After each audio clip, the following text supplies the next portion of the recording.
ప్రార్థించుకుందుము. మహాపరిశుద్ధుడైన తండ్రి, నీ ఘనమైన నామాన్ని బట్టి నీ కృతజ్ఞతాస్తుతులు చెల్లిస్తున్నాం నాయన. నీ ఒక్కడివే దేవుడు అయినందుకు నీ కృతజ్ఞతాస్తుతులు చెల్లిస్తున్నాం తండ్రి. గడిచిన వారం అంతా నాయన క్షేమకరంగా కాచి కాపాడి నీ నామాన్ని మా ద్వారా హెచ్చించుకుంటున్నాయన. మమ్మల్ని నీ కృపచేత భద్రపరుస్తూ తండ్రి అనేకమైన కార్యాలు జరిగిస్తున్నందుకు మీ కృతజ్ఞతాస్తుతులు చెల్లిస్తున్నాం. ఈరోజు లైవ్ ద్వారా తండ్రి ఈ విధంగా ఆరాధించే భాగ్యాన్ని ఇచ్చినందుకు కృతజ్ఞతాస్తుతులు చెల్లిస్తున్నాం తండ్రి. ఇంకా ఎక్కడెక్కడైతే లైవ్ ద్వారా ఆరాధనలు జరుగుతున్నాయో అక్కడంతా కూడా నాయన యేసుక్రీస్తు నామానికి మహిమకరంగా జరిగించండి నాయన. ఈ ఆరాధన అంతా కూడా యేసుక్రీస్తు నామానికి మహిమకరంగా నాయన జరిగించమని పరిశుద్ధాత్మదేవుడి సహాయాన్ని అడుగుచు నజరేయుడైన యేసుక్రీస్తు పరిశుద్ధ నామములో అడిగి వేడుకుంటున్నాం పరమ తండ్రి, ఆమేన్. ప్రేమించదని అధికముగా అనే పాటల ద్వారా మనం దేవుని ఆరాధించుదాము.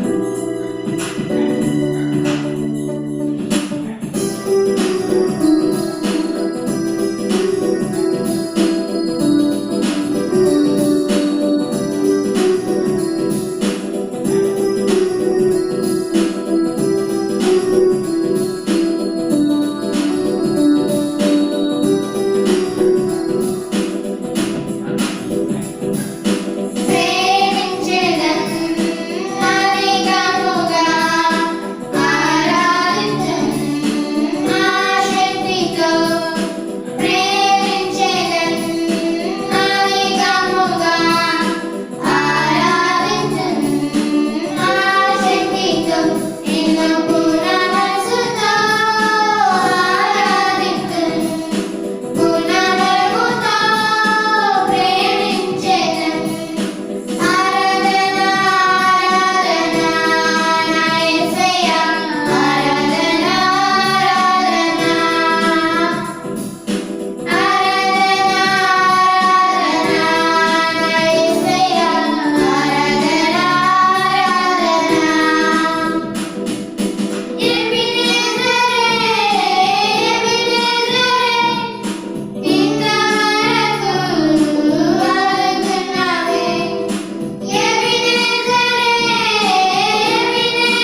మహిమ ఘనతకు అర్హుడవు అనే పాట ద్వారా మన దేవుని స్తుతించుదాం.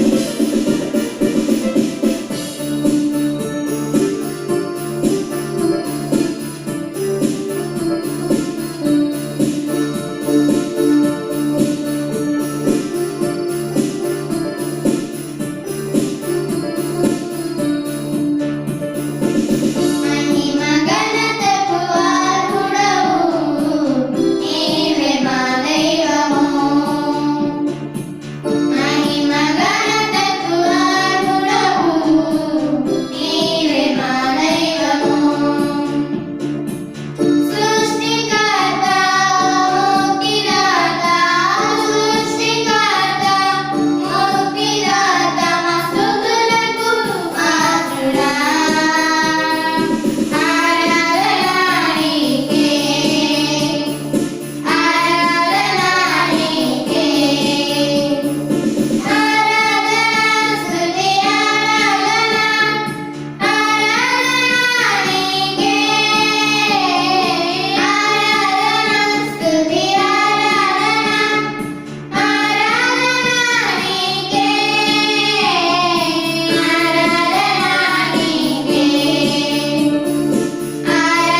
నేటి ధ్యాన భాగంగా 1 కొరింథీ పత్రిక 1వ అధ్యాయం 18వ వచనం చదువుకున్నాం. సిలువకు వచ్చిన వార్త నశించున్న వారికి వెరితనం గాని రక్షించబడుతున్న మనకు దేవుని శక్తి. ప్రార్థించుకుందాము. మహాపరిశుద్ధుడు అయిన తండ్రి, నీ ఘనమైన నామాన్ని బట్టి నీ కృతజ్ఞతాస్తుతులు చెల్లిస్తున్నాం నాయన. నీ ఒక్కడవే దేవుడు అయినందుకు నీ కృతజ్ఞతాస్తుతులు చెల్లిస్తున్నాం తండ్రి.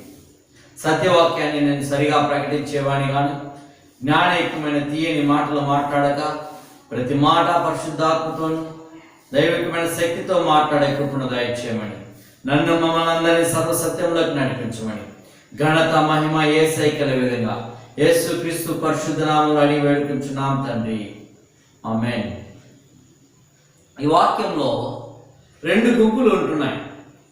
ఒకరు నశించిపోతున్న వారు, మరొకరు రక్షించబడుతున్నటువంటి వారు. రక్షించబడుతున్నటువంటి వారు నశించిపోతున్నటువంటి వారి యొక్క వ్యత్యాసాన్ని చూస్తాం. గత 2 వారాల ముందు కూడా ఈ అంశాన్ని మనం ధ్యానించినాం. నశించిపోతున్నటువంటి వారు వెలుగు దగ్గరికి, అంటే యేసుక్రీస్తు ప్రభు దగ్గరికి రాలేకపోతున్నారు. ఎందువల్ల అంటే వారు మనోనేత్రాలకి గుడ్డితనం కలిగజేస్తున్నటువంటి ఈ లోక దేవతా శక్తి వాళ్ళ మీద పనిచేయటం వలన వారు యేసుక్రీస్తు ప్రభు దగ్గరికి రాలేకపోతున్నారు. అయితే కొందరైతే యేసుక్రీస్తుని సొంత రక్షకుడిగా విశ్వసించి రక్షించబడ్డ వారి గుంపులో ఉన్నారు. అయితే నేను చెప్తున్నటువంటి ఈరోజు మనం మాట్లాడుతున్నట్టు అంశం ఏంటంటే, ఈ రక్షించబడుతున్నటువంటి వారి గురించి మాట్లాడుతూ పాత నిబంధనలో నిర్గమకాండంలో రాయబడిన ప్రకారము కొన్ని మాటలు మీ దగ్గరికి తీసుకురావాలని ఇష్టపడుతున్నాను. ఐగుప్తులో ఇశ్రాయేలు ఉంటున్నప్పుడు ఐగుప్తు ప్రజల మీద తెగుళ్ళు ఉన్నాయి, పేర్లు ఉన్నాయి, కప్పలు ఉన్నాయి, మిడతలు ఉన్నాయి, వడగళ్ళు ఉన్నాయి, కటిక చీకటి ఉంది. ప్రథమ సంతానం అందరూ చనిపోయినారు. అదే ఐగుప్తు దేశంలో ఉన్నటువంటి ఇశ్రాయేలు ప్రజల్లో తెగుళ్ళు లేవు, పేర్లు లేవు, కప్పలు లేవు, చీకటి లేదు. ప్రథమ సంతానం అంతా కూడా ఉన్నారు. ఐగుప్తు ప్రజలకైతే బాధ, దుఃఖము, ఏడ్పులు ఈ విధంగా ఉన్నాయి. అయితే ఇశ్రాయేలు ప్రజలకైతే సంతోషము, సమాధానము, ఆనందము ఈ విధంగా ఉన్నాయి. అంటే నశించిపోతున్నటువంటి ఐగుప్తు ప్రజలకి శ్రమలున్నాయి, దేవుని నమ్ముకున్నటువంటి ఇశ్రాయేలు ప్రజలకి సంతోషం, సమాధానం ఉంది. ఈరోజు కూడా ప్రజెంట్ లోకంలో ఉన్నటువంటి ప్రజలకి, నశించిపోతున్నటువంటి వారికి, రక్షించబడుతున్నటువంటి వారికి చాలా వ్యత్యాసం అయితే ఉండాలి. కానీ ఈరోజు రక్షించబడుతున్నటువంటి వారు చర్చెస్కి వెళ్ళినా, ఆరాధనలో పాల్గొన్నా, మీటింగ్లో పాల్గొన్నప్పుడు వారికి ఉన్నటువంటి బాధలు పోయినాయి, లేదా వాళ్ళకు ఉన్నటువంటి అనారోగ్యాలు పోయినాయి, వారికి ఉన్నటువంటి అప్పులు పోయినాయి, వారికి ఉన్నటువంటి సమస్యలు పోయినాయి అనేసి సంతోషంగా వస్తారు.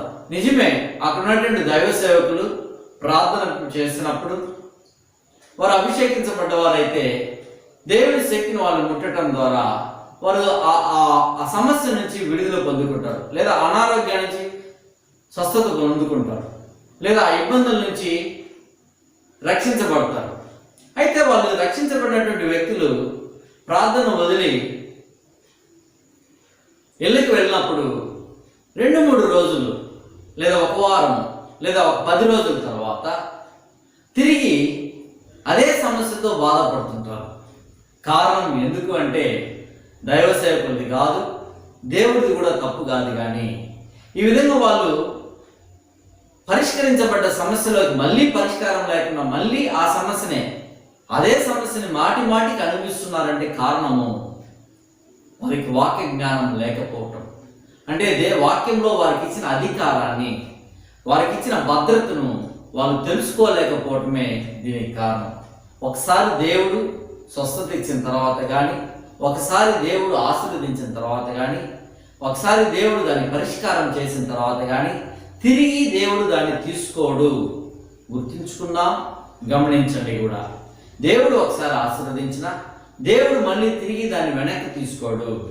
అదే ఈ రోజుల్లో ఇశ్రాయేల్ ప్రజలు ఎంత సంతోషంగా ఉన్నారో ఐగుప్తు ప్రజలు ఎంత ఇబ్బందులుగా ఉన్నారో ప్రజెంట్ లోకంలో కూడా రక్షించబడినటువంటి వారు దేవుడితో అంత సంతోషంగాను సమాధానంగాను ఉండాలి. నశించిపోతున్నటువంటి వారికి ఇబ్బందులు యాజ్ యూజువల్గా ఉంటూనే ఉంటాయి. అయితే ప్రజెంట్ నేను మాట్లాడుతున్నటువంటి మాట ఏంటి అంటే, నా ద్వారా దేవుడు చెప్పిస్తున్న మాట, రక్షించబడుతున్నటువంటి వ్యక్తులు ఈరోజు పొందుకున్నాము, ఆ పరిస్థితికి ఆ సమస్యకి మేము సాల్వ్ పొందుకున్నాము అన్నటువంటి వ్యక్తులు తిరిగి ఆ సమస్యలోనే బాధపడుతున్నారు. కారణం ఏంటి అంటే వాక్య జ్ఞానం సరిగా లేకపోవటము, వాక్యము వీళ్ళకి ఇచ్చిన అధికారాన్ని వీళ్ళు వినియోగించుకోకపోవటము, ఏ విధంగా దాన్ని కాపాడుకోవాలి, ఆ పరిష్కరించి వచ్చిన దాన్ని ఒకవేళ ఆ స్వస్థతని, ఒకవేళ ఆ సమాధానాన్ని ఏ విధంగా కాపాడుకుంటూ పోవాలన్న వాక్య జ్ఞానం లేకపోవటం వల్ల వారు పొందుకున్నది కోల్పోవటం జరుగుతుంది. అందుకే ఈ బైబిల్ గ్రంథంలో నా ప్రజలు వాక్య జ్ఞానం లేకే నశించిపోతున్నారు, మరొక సందర్భంలో నా ప్రజలు వాక్య జ్ఞానం లేక చెరపట్టుకుపోతున్నారు అని రాయించారు. మరొక సందర్భంలో మీరు లేఖనములు ఎరుగకే దేవుని శక్తిని తెలియకే మీరు పొరబడుచున్నారు అని అంటారు. అంటే వాక్య జ్ఞానము అంటే యేసుక్రీస్తు ప్రభువే ఆదియందు వాక్యం ఉండడు, ఆ వాక్యమే కృపా సత్య సంపూర్ణుడిగా మన మధ్య ఉంచును. అంటే ఈ వాక్యం మనకు తెలిసి ఉండాలి. వాక్యం మనకు, అందుకే వాక్యాన్ని తెలిసి ఉంటే, వాక్య జ్ఞానం మనం తెలుసుకొని ఉంటే, దాన్ని ఏ విధంగా వాడుకోవాలో తెలుసుంటే, మనకు ఉన్నటువంటి ప్రతి దగ్గర నుంచి కూడా ఆ రోజు ఐగుప్తులో ఇశ్రాయేలు ప్రజలు ఏ విధంగా ఉన్నారో ప్రజెంట్ ఈ లోకంలో రక్షించబడినటువంటి వ్యక్తులు కూడా ఆ విధంగా ఉండాలి. అయితే ఈ వాక్యమే మనల్ని బ్రతికిస్తుంది, ఈ వాక్యమే మనల్ని జీవాన్ని ఇస్తుంది, ఈ వాక్యమే మనల్ని సంతోషాన్ని ఇస్తుంది, ఈ వాక్యమే మన బ్రతుకులకి వెలుగై ఉన్నది. ఈ వాక్యం ద్వారానే స్వస్థత పొందినాము, ఈ వాక్యం ద్వారానే సమస్తం సమకూరి జరుగుతాయి. అవన్నీ కూడా వాక్యాన్ని బట్టి ఉంటున్నాయి. కాబట్టి ఈరోజు వాక్యానికి అంతగా ప్రాధాన్యత ఇవ్వకపోవటం వలన, వాక్యం ఒకవేళ తెలిసినా దాన్ని ఏ విధంగా ఉపయోగించకపోవటం వల్ల ఇన్ని సమస్యలకి కారణం. వాళ్ళు పొందుకున్నది కూడా ఈజీగా కోల్పోవడానికి. మరి ఒక మాట నేను చెప్తానండి, ప్రేరాయలు వాడటం కానీ, కర్చీఫ్లు వాడటం కానీ, అది దేవుడు ఆ సేవకులకు ఇచ్చినటువంటిది. అయితే ది బెస్ట్ మెథడ్ ఏంటంటే, ఉన్నతమైనటువంటి మార్గం ఏంటంటే వాక్యం ద్వారా ఉపయోగించుకోవటము. అంటే వాక్యాన్ని వాడి వాక్యాన్ని మనం అనుభవించడమే ద బెస్ట్ మెథడ్ అంటే. అందుకే యేసుక్రీస్తు ప్రభువుని వాక్యం నామము కలిగిన వాడు అని రాయించి పెట్టినారు బైబిల్ గ్రంథంలో. అందుకే ఈ వాక్యం గురించి, వాక్యం ద్వారా మనం పోవటం ద బెస్ట్ వే అనమాట. ఒకవేళ నువ్వు ప్రేరాయలు కర్చీఫ్లు అని నేను వాళ్ళని విమర్శించట్లేదు, కానీ అది దేవుడు వాళ్ళకి ఇచ్చినటువంటి కృపను బట్టి చేస్తున్నారు. వాళ్ళ జోలికి నేను వెళ్ళటం లేదు. కానీ ద బెస్ట్ మెథడ్ మీకు ఇంట్రొడ్యూస్ చేయాలనుకుంటున్నాను. ఆ మెథడ్ ఏంటి అంటే యేసుక్రీస్తు ప్రభు అంటే వాక్యము. ఈ వాక్యాన్ని వాడటం వలన, ఈ వాక్యాన్ని వినియోగించుకోవటం వలన మనము సంతోషకరమైన జీవితాన్ని, ఫలభరితమైన జీవితాన్ని, దేవుడికి మహిమకరమైన జీవితాన్ని జీవించగలము. అందుకే ఈ వాక్యాన్ని మనం బాగా తెలిసి ఉండాలి. అందుకే సమస్తము మనకు కనిపించేది అన్నీ కూడా వాక్యం ద్వారానే నిర్మించబడ్డాయి అని వాక్యం ఉంది. ప్రజలను కూడా ఏమంటారు రాయించున్నారు, మీరు అక్షయమైన బీజం నుండి పుట్టినారు, వాక్యం ద్వారానే కన్నారు అంటారు. అందుకే ప్రతి ఒక్క రక్షింపబడిన ప్రతి ఒక్క వ్యక్తి వాక్యాన్ని బాగా తెలుసుకోవాలి, వాక్యము ప్రకారము జీవించాలి. వాక్యం తెలియాలి అంటే దాన్ని చదవాలి. ఎలా చదవాలి? దాన్ని పరిశీలించి చదవాలి. వాక్యాన్ని ఎలా చదవాలి? పరిశీలించి చదవాలి. ఈ వాక్యాన్ని పరిశీలించి చదివిన తర్వాత ఇది నీ హృదయంలో నాటుకోవాలి. ఇక్కడ ఒక మాట ఉంటుంది, ఆ మాట నేను చదివి వినిపిస్తాను. యాకోబు పత్రిక 1:21 ఏముంటుందంటే, అందుచేత సమస్త కల్మషమును విర్రవేగుచున్న దుష్టత్వమును మాని లోపల నాటబడి, అండర్లైన్ చేసుకోండి, లోపల నాటబడి మీ ఆత్మను రక్షించుటకు శక్తిగల వాక్యమును, శక్తి కలిగిన వాక్యమును సాత్వికంతో అంగీకరించండి. అంటే మనం నాటడము అంటే మనం విత్తనాలు వేస్తే కొన్ని పైన చల్లతారు, కానీ మిరప విత్తనాలు అటువంటి ఏం చేస్తారంటే చల్లతారు. కానీ ఒక కొబ్బరి చెట్టు అటువంటి వేయాలంటే ఏం చేస్తాము? భూమిని బాగా లోడతాం అన్నమాట. లోడి తర్వాత టెంక వేస్తాం. ఆ విధంగానే ఈ వాక్యాన్ని మనలో నాటే విధంగా చదువుకోవాలి, పరిశీలించి చదవాలి. వాక్యాన్ని మనం నాటే విధంగా ఈ విధంగా మనం చేయాలి. ఎప్పుడు కూడా వాక్యం గుర్తుపెట్టుకోనండి. వాక్యంలో ఉన్న ప్రతిదీ కూడా పరిశుద్ధాత్మ దేవుడే రాయించినాడని వాక్యంలో ఉంది. అంటే దేవుడే వాక్యము. అందువల్ల మనం ఈ వాక్యాన్ని బాగా చదివి ఎప్పుడైతే మనం ఈ విధంగా చదువుతామో అయితే ఎంతవరకు చదవాలి? వెంటనే నీకు సందేహం కూడా వస్తుంది. వాక్యం ఎంతవరకు చదవాలి, ఎంత ఉండాలి మనలో అంటే సమృద్ధిగా ఉండాలి అంటాడు. మనము కొలస్సీ 3:16 రాయబడిన మాట ఏంటంటే వాక్యము సమృద్ధిగా. సమృద్ధి అంటే ఒక మెడికల్ షాప్కి వెళ్దాము, అన్నిటికి సంబంధించిన ట్యాబ్లెట్స్ ఉంటాయి. లేదా ఒక రిలయన్స్ మార్ట్కో లేదా డిమార్ట్కో వెళ్తాము, అన్నిటికి సంబంధించినవి కొన్ని ఉంటాయి. ఏమంటే ప్రొవిజన్స్ తీసుకోవచ్చు, కూరగాయలు తీసుకోవచ్చు, పిల్లల డ్రెస్సులు తీసుకోవచ్చు, అన్ని రకరకాల, అంటే అన్నీ కూడా చెప్పి అలా. అదే విధంగా నీ దగ్గర వాక్యము, నా దగ్గర వాక్యము సమృద్ధిగా ఉండాలి. అంటే ఏ విధంగా ఉండాలంటే విశ్వాసాన్ని గురించి కొన్ని మాటలు చెప్పండి అంటే చెప్పగలిగేటట్టు ఉండాలి. ఆ పరిశుద్ధాత్మ దేవునికి సంబంధించిన వాక్యాలు చెప్పండి అంటే చెప్పగలిగేటట్టు ఉండాలి. పాప క్షమాపణకు సంబంధించిన వాక్యాలు చెప్పండి అంటే చెప్పగలిగేటట్టు ఉండాలి. అదేవిధంగా స్వస్థతకు సంబంధించినటువంటి ఆర్థికమైనటువంటి అభివృద్ధి అయితేనేమి, మరి రకరకాలైన సమస్యల నుంచి బయటకు రావడానికి ఏదో ఒక మాట నేను చెప్తున్నాను. ప్రపంచంలో ఉన్న ప్రతి సమస్యకి పరిష్కారము బైబిల్ గ్రంథమే, మరొకటి లేదు. ప్రపంచంలో ఉన్న ప్రతి ఒక్క సమస్యకి పరిష్కారము బైబిల్ గ్రంథంలోనే ఉంది. అందుకని ఈ వాక్యాలు నీ దగ్గర సమృద్ధిగా ఉండాలి. ఈ సమృద్ధిగా ఉంటే ఈ వాక్యము శక్తి కలిగినటువంటిది. ఎంత శక్తి కలిగినటువంటిది అంటే దేవుని వాక్యము సజీవమై బలము కలిగినదై రెండంచెలు గల ఎటువంటి ఖడ్గము కంటే వాడిగా ఉండి ప్రాణ ఆత్మలను కీళ్లను మూలుగలను విభజించు మట్టుకు దూరి హృదయముక తలంపులను ఆలోచనను శోధించును. అంత పవర్ఫుల్ ఈ వాక్యం. ఏమంటున్నాడు? రెండంచెలు వాడైన ఖడ్గము కలిగి ప్రాణాన్ని ఆత్మను విభజించాడు. ఏమంటున్నాడు? మూలుగలను కీళ్లను విభజించమట్టుగా దూరుతుంది. వాక్యమే ఒక కఠినమైన వ్యక్తిని మార్చగలిగేది. వాక్యమే. మనుషులు మార్చలేమండి, మనుషులు తాత్కాలికంగా మార్చగలం, కానీ ఒక కఠినమైన పరిస్థితిని మార్చాలంటే వాక్యమే. ఈ వాక్యం ద్వారానే మనం మనుషుల్ని మార్చగలం, వాక్యం ద్వారానే పరిస్థితులు మార్చగలం. ఎందుకంటే ఈ వాక్యము సజీవమైనది. Still is alive. Jesus is alive. వాక్యము సజీవమైనటువంటిది. అదే చెప్తున్నారు కదా, ఈ వాక్యాన్ని ఎవరైతే నమ్ముతారో వారు వక్ర జనాల మధ్య జీవ జ్యోతుల వలె ప్రకాశింపచేస్తాడు దేవుడు. అందుకే ఈ వాక్యం సమృద్ధిగా ఉన్న తర్వాత దీనిని వాడాలి మనం. అంటే వాడటం అంటే, వాడాలి అంటే దాన్ని ధ్యానించాలి. అంటే మెడిటేట్ చేయాలి.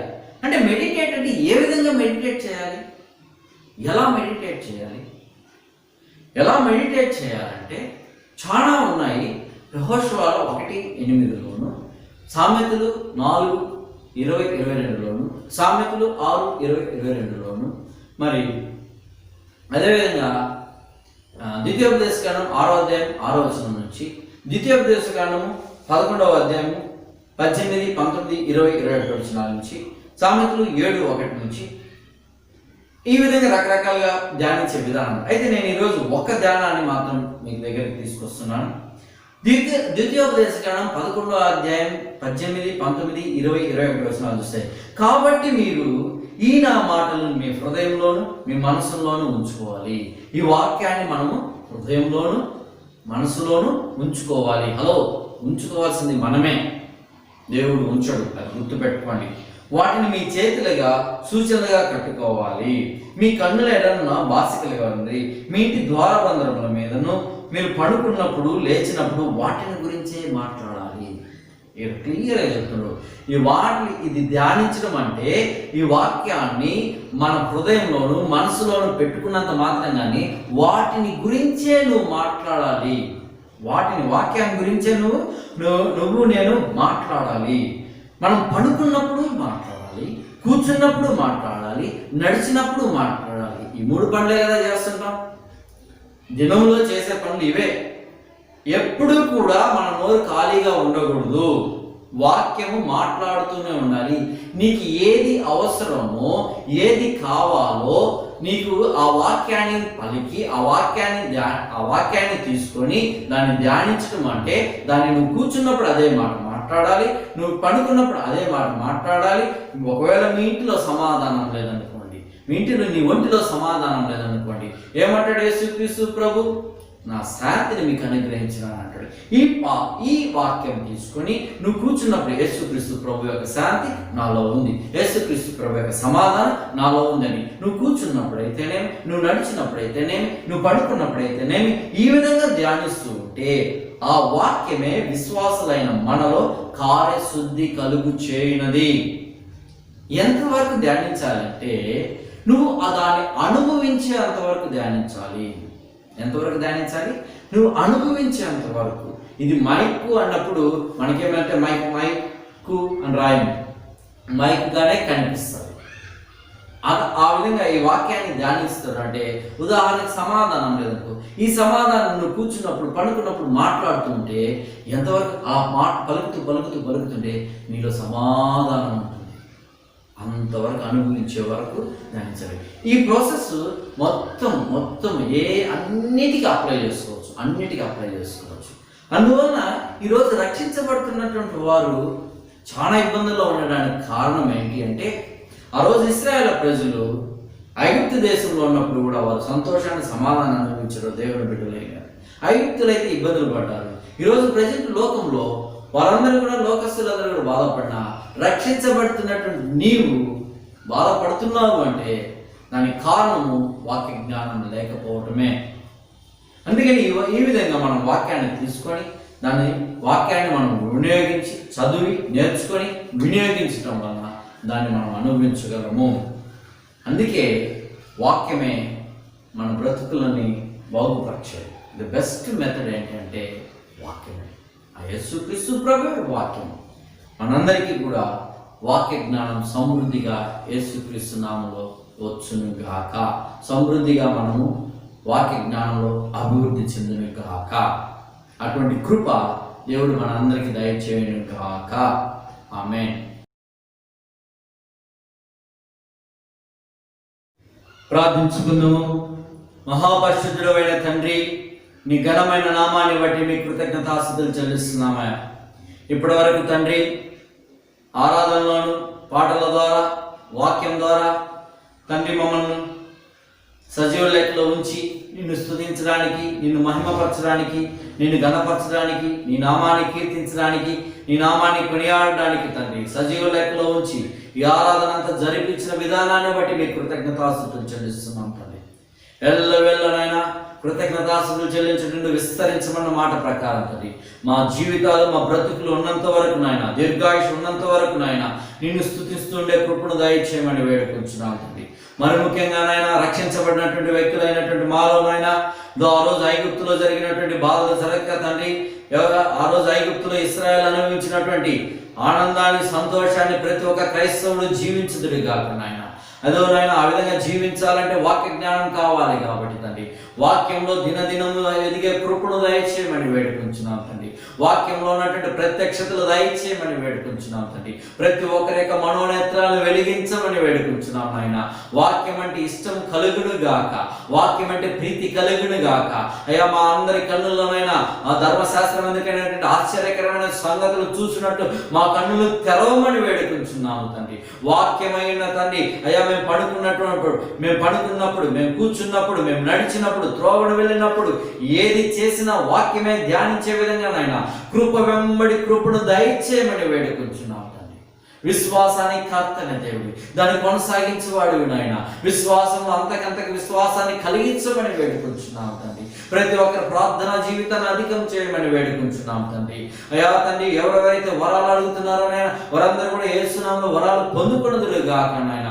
తండ్రి ఎవరెవరైతే సాతాను చేత బంధకాల్లో పీడించబడుతున్నారో వారికి యేసు క్రీస్తు నామములో విడుదలను ప్రకటిస్తున్నాము తండ్రి. ఎవరైతే అప్పుల బాధల్లో ఉండి నాయన అనారోగ్య పరిస్థితుల్లో ఉన్నారో తండ్రి మీరు మీ వాక్యంలో రాయబడిన దాని ప్రకారం తండ్రి అయా ప్రతి ఒక్క అప్పులు యేసు నామములో కొట్టివేస్తున్నాము తండ్రి. ప్రతి ఒక్కరు నాయన స్వస్థత పొందుకొనుదురు గాక నాయన. మరి ముఖ్యంగా తండ్రి ప్రతి ఒక్కరు కూడా ఆత్మీయ జీవితంలో ఎదిగే కృపను దయచేయమని వేడుకుంటున్నాం తండ్రి. ఎక్కడెక్కడైతే సంఘారాధనలు జరుగుతున్నాయో లైవ్ ద్వారా తండ్రి, అక్కడ మీ సన్నిధిని మీ ప్రత్యక్షతను ఉంచమని వేడుకుంటున్నాం తండ్రి. కృప వెంబడి కృపను దయచేయండి. ప్రతి ఒక్క సంఘమునైనా సువార్త వెదజల్లే సంఘాలుగా ఉంచమని వేడుకుంటున్నాం తండ్రి. ప్రతి సంఘాలైనా కొత్త కొత్త ఆత్మలు వచ్చి చేరుదురుగాక నాయన. అయా నశించిపోతున్నటువంటి వ్యక్తులైనా నిజమైనటువంటి యేసే నిజమైన దేవుడని నాయన ప్రతి మోకాలు వంగును గాక, ప్రతి నాలుక యేసే నిజమైన ప్రభువుని ఒప్పుకుని వాక్యం త్వరగా జరుగును గాక నాయన. ఆ వాక్యం నెరవేర్చబడును గాక. దేశం నలుమూలకైనా సువార్త వ్యాపించింది కాక, అనేకులనైనా లేవనెత్తమని వేడుకుంటున్నాం. ఎండలో తీవ్రతలో ఉండగా నాయన గర్భిణీ స్త్రీలకును, చంటి బిడ్డలకును, పిల్లలకును, వృద్ధులకునైనా మీరు సహాయం దయచేయమని వేడుకుంటున్నాం. ఎండ తీవ్రతను తగ్గించండి నాయన. తండ్రి నరేగల ప్రభువా, ఎవరెవరైతే నాయన వివాహాల కోసం ఎదురు చూస్తున్నారో వారికి వివాహాలు జరిగించండి నాయన. పిల్లల కోసం ఎదురు చూస్తున్నటువంటి బిడ్డలకి అయా నాయన గర్భఫలాలను దయచేయమని వేడుకుంటున్నాను. కుటుంబంలో అసమాధానాన్ని, వారి వ్యక్తిగత జీవితంలో అసమాధానాన్ని ఎదుర్కొంటున్న బిడ్డలకి నాయన సమాధానం పొందుకున్నది కాక. ప్రతి ఒక్కరిని నాయన మీరు దీవించండి నాయన. ఆ దేశాన్ని పరిపాలిస్తున్నట్టు, రాష్ట్రాన్ని పరిపాలిస్తున్నట్టు నాయకులు మీరు కాచి కాపాడమని వేడుకుంటున్నాం. మంచి పరిపాలన అందించే విధంగా వారికి జ్ఞానంతో నింపమని వేడుకుంటున్నాం. దేశ పరిస్థితులు ఆర్థికంగా ఇబ్బందులుగా ఉన్నాయి నాయన, ఆర్థిక సమస్యల నుంచి లేవనెత్తమని వేడుకుంటున్నాం తండ్రి. ప్రతి ఒక్కరికి నాయన వస్త్రాలు లేని వారికి, ఇల్లు లేని వారికి యేసునామమున పొందుకొనుదురుగాక నాయన. మరి ముఖ్యంగా తండ్రి యేసే నిజమైన దేవుడని ఒప్పుకొనుదురుగాక. అటువంటి ప్రత్యక్షతలు దయచేయమని వేడుకుంటున్నాం. మీరు ఆకర్షించుకుంటేనే కానీ మీ దగ్గరికి రానంటున్నాను అయ్యా. అయా అందరి ఎడల కృప చూపించమని వేడుకుంటున్నాం. కృప వెంబడి కృపను దయచేయమని వేడుకుంటున్నాం. అయా తండ్రి దయగల ప్రభువా, మేము అడిగినవి, అడగమర్చినవి సమస్తము నజరేయుడైన యేసుక్రీస్తు నామములో సమస్తమును సమకూర్చి జరిగిస్తున్నానని విశ్వాసంతో ఈ ప్రార్థనను యేసు నామములో అడిగి వేడుకొంచున్నాం పరమన తండ్రి. ఆమేన్. మన తండ్రి అయిన ప్రేమయు, మన ప్రభు అయినటువంటి యేసుక్రీస్తు కృప, పరిశుద్ధాత్మ దేవుని సహవాసం ఇక్కడ చేరిన మనందరికీ, లైవ్ ద్వారా వీక్షిస్తున్నటువంటి వారికి, సకల పరిశుద్ధులకు, మరి ముఖ్యంగా ఇశ్రాయేలందరికీ సదాకాలం తోడైండి కాచి కాపాడును గాక. ఆమేన్.